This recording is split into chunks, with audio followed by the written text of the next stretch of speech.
good morning everyone and welcome to Friday Live at OHbaby. Hi Dorothy, we're here with Dorothy again and I just wanted to say welcome.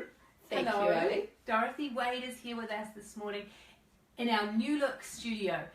This is your first time in here, isn't it? It's awesome. It's really sort of upmarket, It's a bit classy, isn't it? We've set up this video space thanks to our friends at Mocha who kindly supplied us with this great furniture. And this is where we do Friday Live. We do this, not every week, but whenever we can, we get in some of our experts and we chat with them and you can join us. You can ask questions just by commenting below the video. And it's a great way to catch up with some of the contributors to OHbaby magazine and as well as give people an opportunity to ask questions and to engage. It's great. It's fantastic. It's fun. Love coming. It's awesome. It's a great time. Is so good. She's so faithful at coming along to Friday Live, and yeah, it's so good to have you with us on this very rainy day in Auckland. It is terrible weather where we are. We hope it's better where you are, but at least you can stay inside, snuggle up, and watch us chat about all things baby related this morning. Absolutely. Dorothy's brought in her little baby, her precious baby, Just Tommy. We call him Tommy. I call him Sammy or the baby. Sammy, I was close. And before we do get chatting more with Dorothy, I just wanted to remind everyone that the autumn issue of OHbaby magazine is out on sale right now, and it has got our golden ticket giveaway inside it. Now, what you need to do, if you've got your hands on this already, is enter your unique code. Here it is right here, because we have still got tons of amazing prizes up for grabs. You can see there's just a selection right here. There's some great prizes still up for grabs. So do enter your unique code and see if you've won something. If you haven't got your copy, go grab one. They're in store with the golden tickets. And because it's Mother's Day this weekend and every mother needs a treat this weekend, well, we don't have enough to give to every mother, but we've got 3 copies that we're going to send out today to people who are watching Friday Live, and we're going to randomly select 3 people who ask a question. And Marianne is going to send them a copy of OHbaby magazine with the golden ticket. So hopefully they just keep winning and win themselves one of our prizes. And they have a beautiful surprise for Mother's Day. A little surprise for Mother's Day. Wouldn't that be great? Yeah. What are you doing for Mother's Day this year? Not sure yet. So maybe a surprise, maybe breakfast in bed, maybe a cup of tea. Awesome. In bed. Yeah. Yeah. I can just sit quietly, have a low expectation, and then, anything's a bonus. Absolutely. You don't want to be disappointed. You want to just spend the day with the family and see what they can come up with. Do you know what the traditional thing for Mother's Day was? What? White flowers. White flowers. Yeah. Well, some white flowers would look good at my house. Hint, hint. Yeah. I thought I'd add that in. Yeah, white flowers it is. Anyway, so here we are with Dorothy, and as I said, you can ask Dorothy a question simply by commenting under the video, and I watch it here on the iPad. If it looks like I'm just distracted by my device, I'm not. I'm actually following the video here to see if we've got any questions from our viewers, and we can chat to Dorothy about them. Anything sleep related, baby related, tips. Dorothy is full of wisdom, so yeah, that's what we're doing. Absolutely. Yeah. And we can't answer all the questions today. No. But what I do try and do is get back to you at some stage and answer them. Now, I just add, I did on the Waste Free Week, an hour with Kate Meads on what's it called? Waste parenting? Waste free parenting. Waste free parenting, thank Don't you. waste your parenting. No. Waste free parenting. Now, I've got a lot of questions. I've answered 80% of them. Oh, wow. But for that 20% that I haven't, yeah, I had some time last night. I went back on it. It took me so long to find it. So please, if your question wasn't answered and you want to answer and you're listening, ask again and hopefully we will answer it for you this time. Dorothy will stay up very late answering everyone's questions. Yes. You're so good. So good, well, Dorothy. If if people make the time to put a question up, then we should try and make the time to answer. We don't always, and some answers can relate to other people's questions. That's right. But sometimes they relate. That's right, and you might get an answer from someone else's question. We've got a question here from Tamara. Right. Hi Dorothy. If baby wakes early from the morning day sleep, the 30-minute nap, and refuse to resettle, so they sleep for 30 minutes obviously, refuse to resettle, do I try and stretch him out to reach his next nap time, or do I put him down early? He's on a routine at 5 months old. Okay, at 5 months, I would first of all, because I always look at food and sleep. Yeah. So ideally at 5 months, his weight cycles are around 2.5 hours. Yeah. He'd be having around 2 naps a day. And in that time, what we've got to remember, depending on how you're feeding him, but the breastfeeding babies, the gastric emptying after 120 minutes is 16 to 18%. So I wonder if he's waking for various reasons. Yeah. Like, is it because his room's too light? Is he hungry? Yeah. So in that wake cycle, I tend to feed within 15 minutes, 20 minutes of them waking. Yeah. And I always feed before they go back down again. Right. So that when I'm self-settling, and it does also depend how you're self-settling, then I know I can tick off they're not hungry. Yeah. Okay. So if he's only sleeping 30 minutes and can't resettle, resettling at that age will take quite so I'm going to say up to 45 minutes, but that's not 45 minutes of you sitting in the other room having a cup of coffee. Yeah. That's giving him the right and the ability to resettle for an appropriate time, and then you intervene and help him. And when you're resettling, it's about staying in the room or being with the baby rather than going in and out. And yes, if he doesn't resettle, then he gets up and starts the next wake cycle. Yeah. And you try and get through to the next nap time. Yeah. So there is a point where you absolutely surrender. Is that the right word? No, you just realise that we're going to just move on. Yep. Move on with the day. Yeah. Yeah. Resettling is about trying to get 2 sleep cycles to get together. Yeah.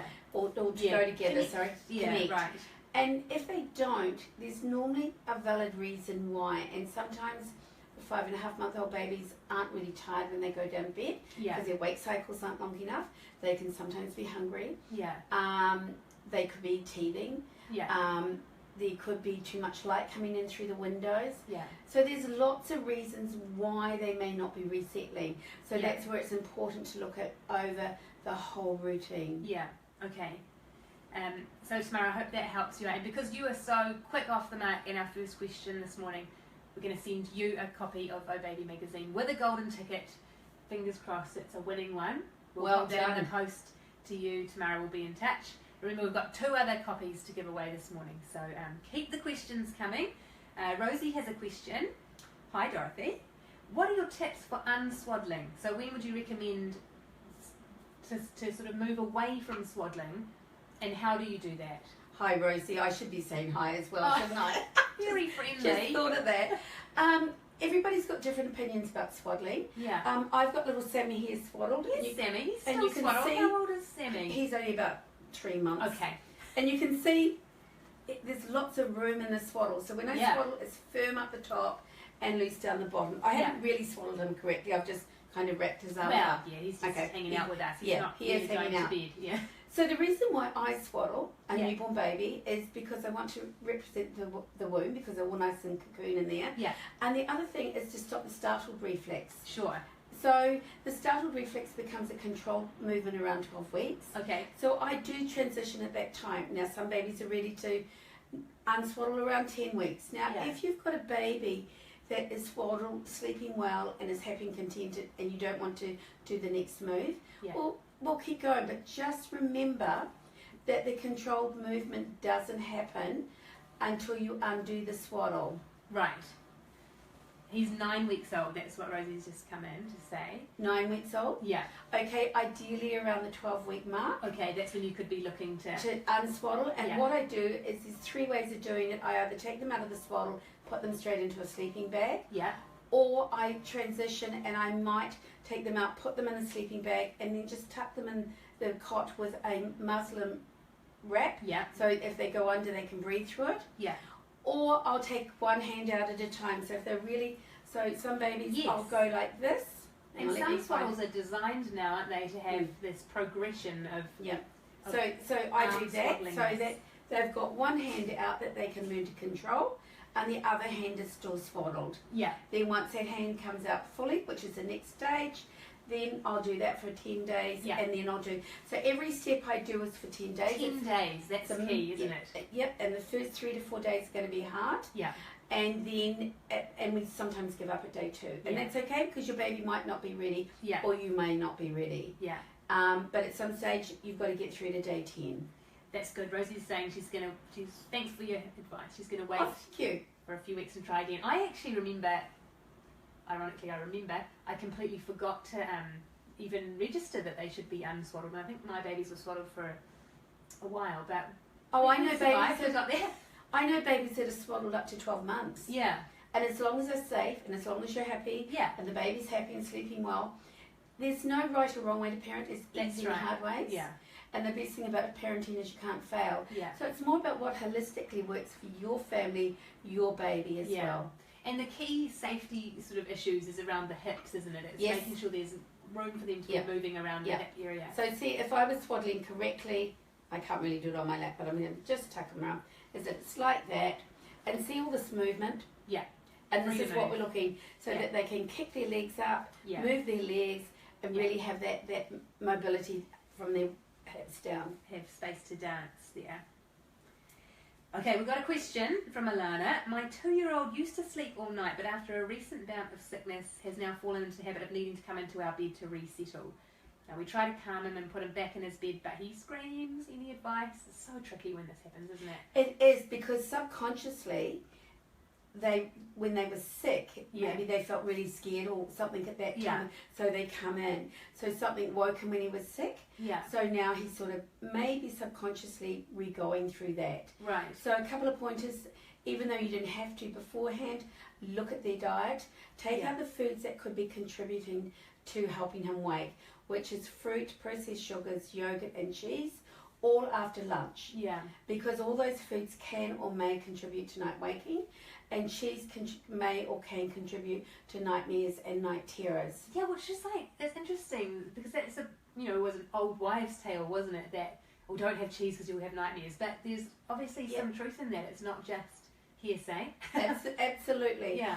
And then the other thing is when he comes into your room, you could have a mattress on the floor. It could be a transitional thing. Okay. And say, well, this is, if you want to be in our room, this is your bed down here. That's a good tip. So, we all think they've got to sleep in their own rooms. Yeah. But if you're happy with them in your room, does it matter? Yeah, absolutely. And if you're happy with it, go with it. But the tricky thing is, for a lot of people, it's not even about wanting or not wanting to have them there. It's just that it's so hard to sleep as the adult, as the parent, when there's the child in the bed wriggling. Absolutely. Pulling your hair, whatever they like to do. Absolutely. And we do need our sleep to be able to parent well. So, we have to make it work, don't we? Yes, you do. So the other alternative is to take him back to his room. Yeah. And if he screams, you can either just take a pillow and a mattress, or pillow and a blanket, and lie on the floor in there. Yeah. And be there for him, because presence is powerful. Yeah. Otherwise, you can put him back in his bed. You can leave the room and do door patrol and just wait there, which is really hard overnight. Yeah. But if he's literally screaming, he's screaming for a reason. Yeah. And I always respond to a scream. Yeah. I respond to a cry, which is grizzle or whinge, with an appropriate time. Yeah. So he's screaming because he needs reassurance. Yeah.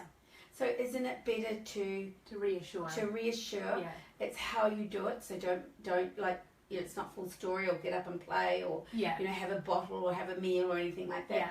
The physical body is reassurance. Presence is powerful. And if you were dealing with this situation, which a lot of us do at some point of parenting, and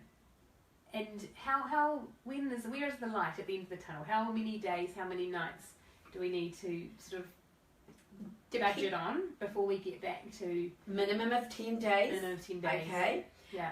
And I thought you were going to ask, what would I do if I was doing it? If it was my child, I have to be honest. I'd put them in bed with me and go back to sleep, or I'd put the mattress on the floor and go back to sleep, because it's only short lived. Yeah. And eventually they're not going to be sleeping in your bed when they're 12, 15, 16. Yeah. And this is parenting is a lifelong journey, and parenting to sleep is part of it. Yeah. And most of you are still being parented by your parents. Yeah. That's right. I remember to send my mum a Mother's Day card. Awesome. Yeah. White flowers. And I bought one for my mother-in-law, for my husband to write. It's Mother's Day. It's threefold a lot of the time. Yeah. Yeah. So just remember, it's what works in your family. Would you put him in his bed or cot and walk and leave him screaming himself back to sleep? Yeah. Absolutely not. But again, parenting is how you want to do it, and that's your choice. But Yeah. the question, if someone recommends that to you, is if that was your grandmother or someone down the other end of the room calling out for you, Yeah. would you continue to ignore them? No. Okay, we've got some more questions, Dorothy. Gemma asks, she says her baby girl is hard to settle for bed at night, sometimes not sleeping until 1 a.m, even 2 a.m. on some occasions. She's coming up to 8 weeks old. She doesn't like to be swaddled, and she would spend a lot of energy to get out of the swaddle. Prefers to starfish. Any advice? This is obviously quite a young baby. And Gemma was the mum, and it's an 8-week-old baby? Yes, yeah. Hi, Gemma. At 8 weeks, your baby is ideally up for an hour during the day, hour and a quarter, having naps of a minimum of an hour and a half. Yeah. So at the end of the day, my question is if you're breastfeeding, are we getting a good latch on? And that, because feeding is really important. Yeah. Because sleep and food are two nutrients. They eat while they sleep well. If they They're sleep well, related, aren't they? yeah, Yeah. they're related. Yeah. So also, are we looking after you? Like, what Yeah. are you doing for you?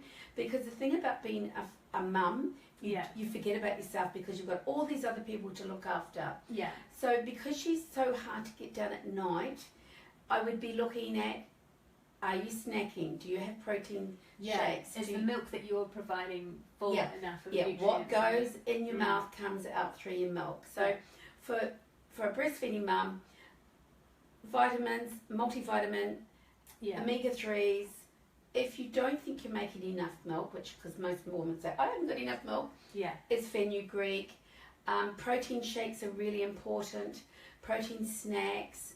Yeah. And I would be just, because she's 8 weeks old, you may still be establishing breastfeeding. Yeah. So I would be doing the rugby hold and also the Madonna or half cradle, because it's a lower jaw that milks the boob. So we want the boob to be milked well there and underneath, because this is where we get a lot of blocked ducts or, you know, that's quite sore under our armpits. So I would be doing that. I'd be ensuring she's feeding well in the day. Yeah. And at night time, the last feed of the day, I would feed her, bath her, feed her, and put her to bed. Yeah. Starfishing, I guess you mean like that. Yeah. And I have a swaddle that I call the Snow Angel swaddle. But if she's happy and she's not waking herself from the startled reflex, then go for it. Because that is a good point. We talked about swaddling before, but do some babies just not require swaddling? It's okay to just let them do don't like it. Yeah. They like freedom. Yeah. And then the other thing is maybe at that time of the day, because it's a very busy time of the day, that it might be quite good just to sit and engulf her and let her have a cry on you. Yeah. Okay? And then after she had a cry, do a little bit of cupping and shushing. Yeah. Okay, now the length of cupping is the length of 3 shushes. So my shushing goes like this. Shh. Yeah. Shh. Shh. Then I stop. And I let her have another cry on me. Now I could let her have a cry on me for a minute or whatever. It could be off and on for 5 minutes. She's 8 weeks old. There's no such thing as a no cry sleep solution. No, there's going to be crying. It's communication. It is. They've got to talk to us. Yeah. I want to talk to them. Yeah. And I'm just doing my own little statistical sort of thing at the moment. Yeah. And when I'm working with parents, I actually quite often ask them how were they parented as a baby. And one interesting. Most of us wouldn't remember. A lot of them do. It's unbelievable. But one interesting thing I'm finding is that the mums that were parented, their parents parented them with the no cry sleep solution. Yeah. As an adult, they actually say they can't express themselves, and they can't express themselves emotionally. Right. Because they've never been shown. So remember, crying is more about communication. It's the emotional backbone, and we would not put an 8-week-old baby in a cot and let them cry it out. But they can have a little cry on your body. Yeah. So your tips there is basically look after mum. And I remember this, just figuring this out for myself, that if I ate some extra meals in the evening, like a sandwich before dinner or another sandwich after dinner, or just top up myself, my milk was better and the babies slept better. And just some engulfing. If baby is going to cry, just let them cry with you and just feel that connection there. And don't worry about the swaddling. If they're not swaddled, don't worry. Let them go. Okay, hopefully that is helpful. Liz asks, any tips to teach a 20-week-old to self-settle during the night? We put it down for all sleeps awake and no issues there. dream feed at 10 o'clock, 10 p.m. Come night time though, we're up 4 to 8 times putting the dummy in her mouth. Okay, so you're talking about resettling, not self-settling. Yeah. And my question is, I just heard the two words, dream feeds and dummies. Dream feeds can... Hot topics. Yeah, that's my favorite. Dream feeds can contribute to night waking. Right, yeah. So therefore, I would be cutting the if dream it's not feed. working, if it's not helping, just drop it. Yep. Okay, yeah. And resettle at that time. Yeah. The other thing is, you say you put her in the cot and she self-settles. Is she self-settling, sucking a dummy? Because if she is, then when she needs to resettle, she needs the dummy to suck. Yeah. So therefore she needs you to go in. So resettling is about showing your baby how to stay asleep. Yeah. And self-settling is giving them the right and the ability to find their sleep, but intervening at times to help them. Yeah. So if you're putting her in the cot and she's sucking her dummy to sleep, my suggestion is that you put her in the cot wide awake. Yeah.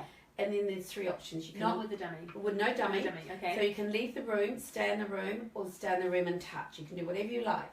But give her the ability to see if she can fall asleep without sucking. Okay. Now, if she's screaming her lungs out, then you're going to be there and touch. Okay? Yeah. So I stand from waist down and I touch if they're on their back, if they're on their side.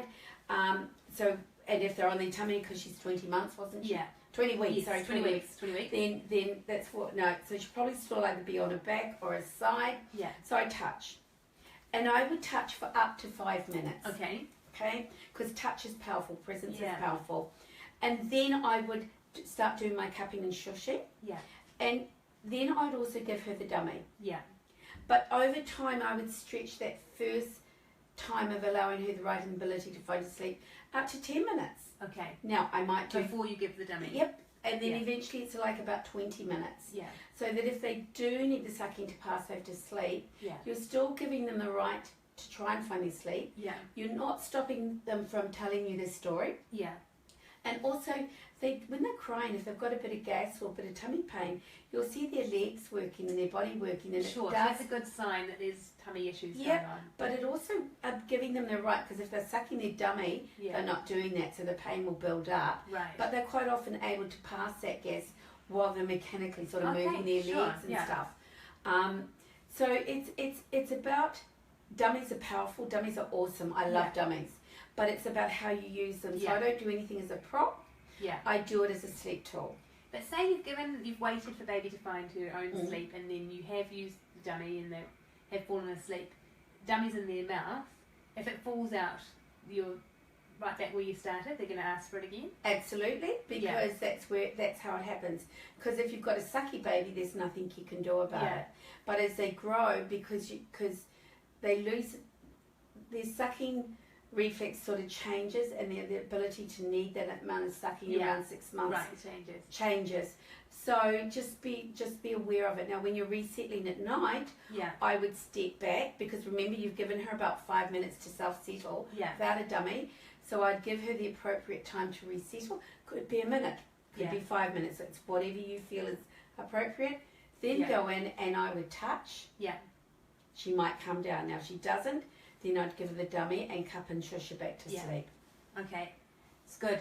Hey, Emerald's asking, what are your top 3 sleep tips? We're going to come back to that for a newborn.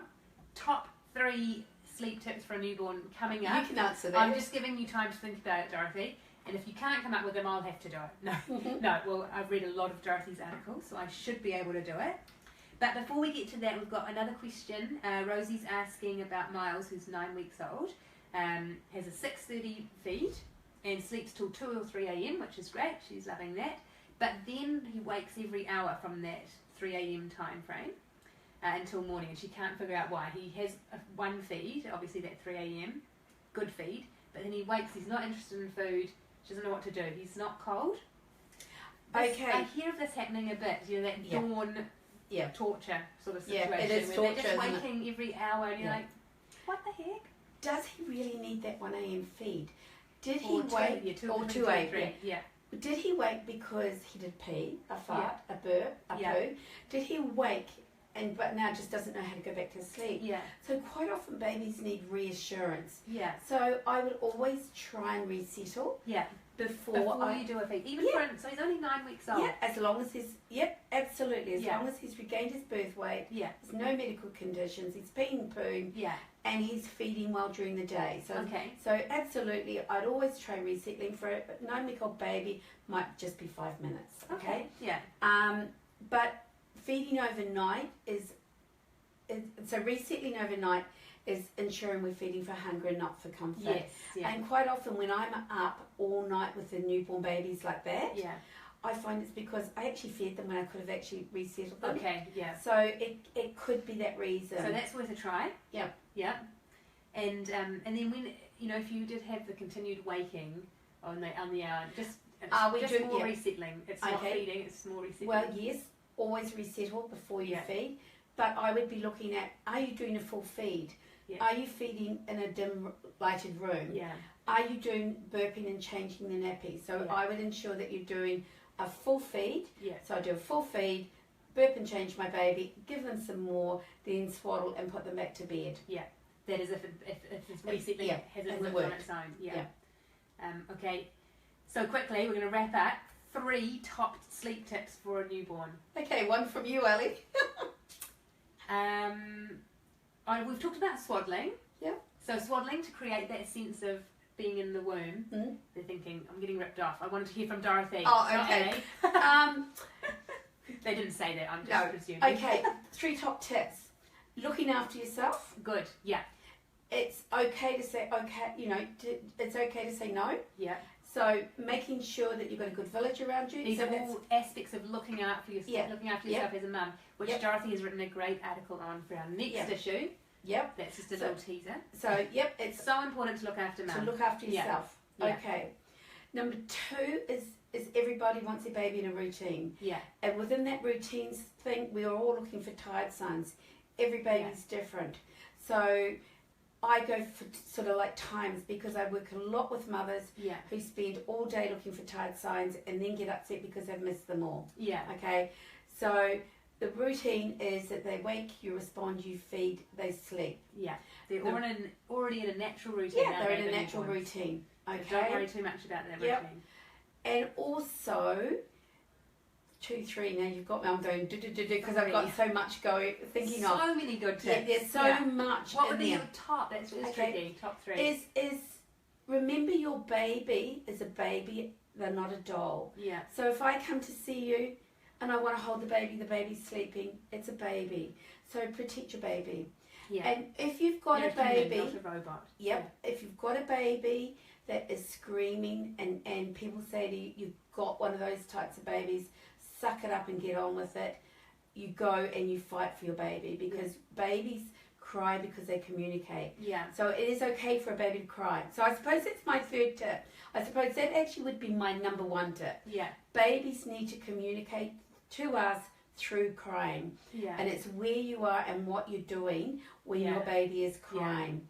Yeah. Actually, and I've just thought of something which Dorothy says, tact. Yep. Yeah. So you could summarise all of this. If you were presented with your brand new baby and you want to get some good sleep advice on board as you set off in the parenting journey, remember tact. It's going to take time, acceptance, consistency, and touch. And the other top tip, see now I'm thinking now, my brain's going, I'm on roll now, is don't do anything in your arms that can't be replicated in a cot. Yeah. So many professionals will encourage you to walk, rock, swing, sway, put your baby in a buggy on a cord, the cord's on the floor, rock back and forth. Yeah. But the best thing that I could get parents to listen to is that engulf your baby, your body becomes a mattress. So my body, when I hold a baby, is the baby's mattress. Yeah. The movement I'm going to do on my baby is what I call cupping. Yeah. Okay. I can do it in different places. My baby doesn't like to be done face like that. Then I face my baby like that. You work with your baby. But don't do anything in arms that you can't replicate in a cot because all those movements I can do into a cot. In the cot as well. And remember, a baby doesn't need constant white noise. Yeah. And it's shushing. It's a shushing that I did before. And it's not constant. Yeah. So many tips. What I will do though is put an article in the comments, because there's a great article that you wrote on sleep tips. Well, there's many great articles on the OHbaby site that Dorothy's shared with us about sleep tips, but I'll get one up that summarises some of that information, and we'll post it there so you can read that. Hey, thanks so much for joining us today, Dorothy. Always My so pleasure. Good to Love here it. At OHbaby for Friday Live, and thank you for watching. We've got magazines we're going to send out to 3 lucky people. We're going to choose them from random, from the people that commented. Tamara was our first one, sending a question this morning, so she is getting the first copy. Do remember to check your golden tickets, see if you've won some of our many amazing prizes that are up for grabs with the autumn issue. Perfect. And we look forward to coming back again. Oh, we'll see you again next time. Have a great day.